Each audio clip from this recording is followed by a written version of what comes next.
नमस्कार।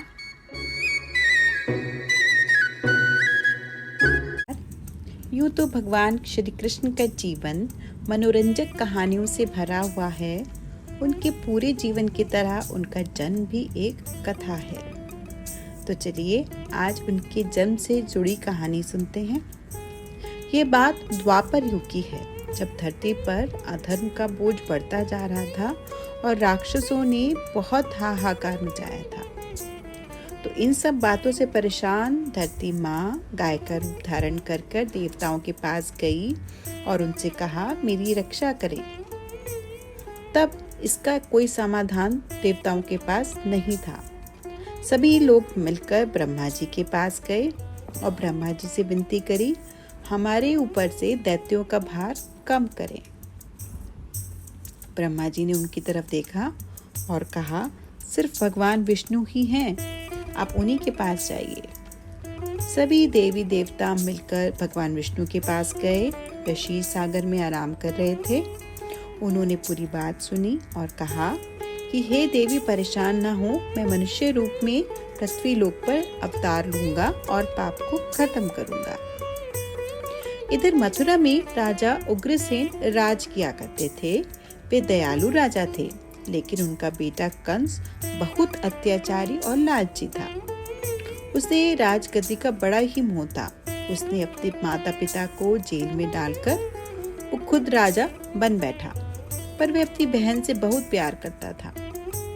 देवकी की शादी उसने वासुदेव के साथ की और शादी के बाद जब कंस देवकी को विदा करने लगा, तभी भयंकर आकाशवाणी हुई कि देवकी की 8वीं संतान उसका वध करेगी। इतना सुनते ही कंस के पैरों तले से जमीन खिसक गई और उसने देवकी वासुदेव को जेल में डाल दिया। और इसके बाद सोचने लगा, 8वीं संतान में से कौन से नंबर का पुत्र मेरा वध करेगा। और ऐसा सोचकर उसने देवकी के 6 संतानों को एक एक करके मार डाला। भगवान विष्णु की योजना अनुसार शेषनाग देवकी की 7वीं संतान के रूप में जन्म लेने वाले थे। जब देवकी 7वीं संतान से गर्भवती थी तो देवताओं और भगवान की तरकीब से उन्हें रोहिणी जी के गर्भ में पहुंचा दिया गया और वह संतान श्री कृष्ण के बड़े भाई बलराम के रूप में जानी जाने लगी। भाद्रपद के कृष्ण पक्ष की अष्टमी को रोहिणी नक्षत्र में देवकी की 8वीं संतान ने जन्म लिया। उसके जन्म लेते ही सारे सैनिक अपने आप सो गए। देवकी और वासुदेव की हथकड़ियां खुल गईं और जेल के दरवाजे भी अपने आप खुल गए। उन दोनों को कुछ समझ नहीं आ रहा था और तभी आकाशवाणी हुई कि इस पुत्र को गोकुल में नंद बाबा के यहाँ छोड़ आओ। उन्होंने ठीक वैसा ही किया। उन्होंने टोकरी में श्री कृष्ण को लेटाया और यमुना नदी के पार गोकुल में छोड़कर आ गए और उनके पालने में सोई बेटी को अपने साथ जेल में ले आए। वासुदेव के वापस आने के बाद सब कुछ पहले जैसा हो गया। हथकड़ियां और जेल के दरवाजे वापस लग गए और पहरेदार होश में आ गए। होश में आते ही सैनिकों ने देवकी की 8वीं संतान की खबर कंस को दी और कंस दौड़ता हुआ जेल गया और देवकी की गोद से उनकी संतान को छीन लिया। अब जैसे ही उसको मारने के लिए हाथ उठाया, वह हाथ से छूटकर हवा में उड़ गई और बोली, दुष्ट कंस, मैं योग माया हूँ। तेरे मारने के लिए भगवान ने गोकुल में अवतार लिया है। अब तो तेरा अंत निश्चित है। इसके बाद श्री कृष्ण को मारने के लिए कंस ने कई राक्षसों को गोकुल भेजा, लेकिन कोई भी उनका माल बांका ना कर पाया और अंत में उन्होंने कंस का संहार किया।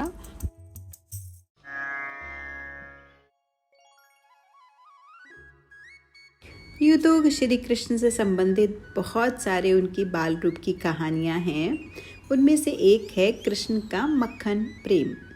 कृष्ण जैसे जैसे बड़े होते गए वैसे वैसे उनकी शैतानियाँ भी बढ़ती गई। दूध और माखन की उनकी शौक की कहानी घर घर में फैल चुकी थी। जब ग्वालिनें दूध की मटकियाँ लेकर निकलती तो कृष्ण और उनके साथी पत्थर मारकर मटकी फोड़ देते थे। तो कृष्ण का दूध माखन का लालच देखकर मक्खन को मटकी में अच्छी तरह से बंद करके ऊपर लटका दिया जाता था ताकि कृष्ण का हाथ ही न पहुंच पाए। एक दिन कृष्ण को सोता जानकर यशोदा पास के कुएं से पानी भरने चली गई। उनके जाते ही कृष्ण उठे और सीटी बजाकर उन्होंने अपने सारे साथियों को बुला लिया। सारे साथी एक के ऊपर एक चढ़ते चले गए और उनमें से एक ने मटकी उतार लिए। फिर सब ने मिलकर माखन खाया। तभी यशोदा आ गई। क्रोध में आकर उन्होंने छड़ी उठाई और उनके पीछे दौड़ी। सारे बालक भाग निकले, लेकिन कृष्ण पकड़े गए और उनकी पिटाई हुई। आज भी हम कृष्ण के इस दही माखन प्रेम के लिए कृष्ण जयंती पर बच्चे एक के ऊपर एक चढ़कर माखन की मटकी को फोड़ते हैं और उन्हें याद करते हैं। जय श्री कृष्ण।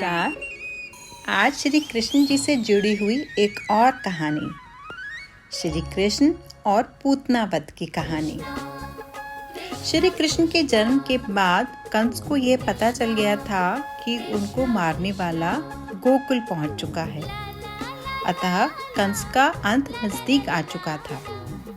उसे जब इस बात का पता चल गया था कि उसकी मृत्यु उसी के भांजे कृष्ण जी के हाथों ही होने वाली है, फिर क्या था? बाल गोपाल को मारने के लिए कंस ने कई तरह के हथकंडे अपनाए। वह कृष्ण को मारने के लिए शक्तिशाली दानवों को भेजता, लेकिन नटखट कन्हैया की बाल लीला के आगे किसी की भी नहीं चली। एक बार कंस ने पूतना नाम की राक्षसी को बाल कृष्ण का वध करने के लिए भेजा। जैसे ही पूतना गोकुल पहुंची, उसने एक सुंदर स्त्री का रूप धारण कर लिया।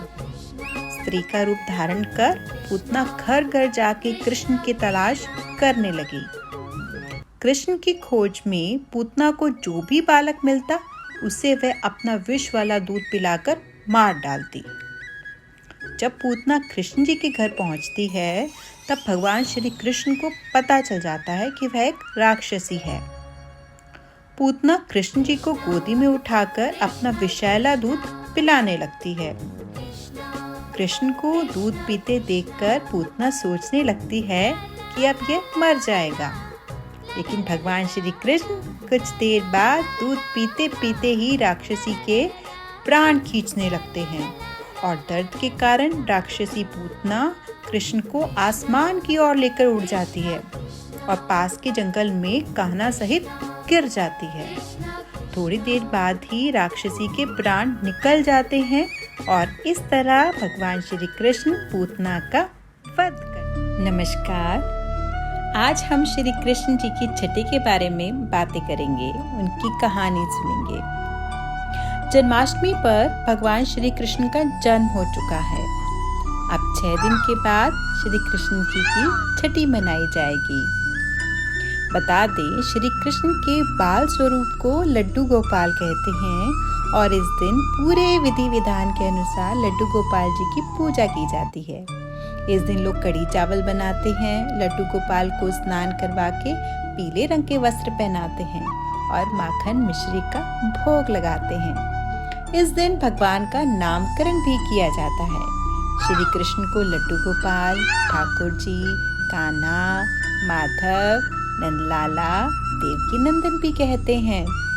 छठी वाले दिन इनमें से कोई भी एक नाम लड्डू गोपाल का रख दिया जाता है। आइए जानते हैं छठी मनाने का कारण। आखिर क्यों मनाते हैं छठी?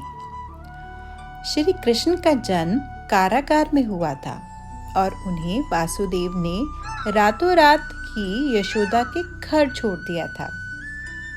कंस को जब यह बात पता लगी, पूतना को श्री कृष्ण के यहाँ मारने के लिए गोकुल भेज देते हैं और यह आदेश देते हैं कि गोकुल में जितने भी 6 दिन के बच्चे हैं, उन्हें मार दिया जाए। पूतना के गोकुल पहुंचते ही यशोदा बालकृष्ण को छिपा देती है। श्री कृष्ण को पैदा हुए 6 दिन ही हुए थे और उनकी अभी छठी भी ना हो पाई थी। तब तक उनका नामकरण भी नहीं हुआ था। इसके बाद यशोदा ने 364 दिन बाद सप्तमी को छठी पूजन किया और तभी से श्री कृष्ण की छठी मनाई जाने लगी। इतना ही नहीं, तभी से बच्चों की भी छठी की परंपरा शुरू हो गई। धन्यवाद। अगर आपको ये कहानी पसंद आई हो तो चैनल को सब्सक्राइब करें और बेल आइकन दबाएं आगे की नोटिफिकेशंस को पाने के लिए। धन्यवाद।